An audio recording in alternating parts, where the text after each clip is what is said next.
চাকরির সবচেয়ে বড় নিয়োগ বিজ্ঞপ্তি এসেছে। ৩৫৬৮টি নন ক্যাডার পদে নিয়োগ দেবে বাংলাদেশ সরকারি কর্ম কমিশন। বিজ্ঞপ্তি প্রকাশিত হয়েছে ৩১ আগস্ট ২০২৫।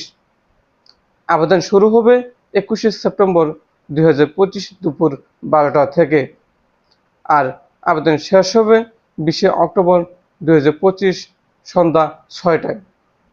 আজকের ভিডিওতে জানবেন মোট পদের সংখ্যা কত, কোন কোন যোগ্যতায় আবেদন করা যাবে, আবেদন করার নিয়ম, পরীক্ষা ও নির্বাচনী ধাপ, আর প্রস্তুতি নেওয়ার কিছু গুরুত্বপূর্ণ টিপস। বিজ্ঞপ্তির সারসংক্ষেপ। নিয়োগকারী প্রতিষ্ঠান বাংলাদেশ সরকারি কর্ম কমিশন BPSC। পদ সংখ্যা মোট ৩৫৬৮টি।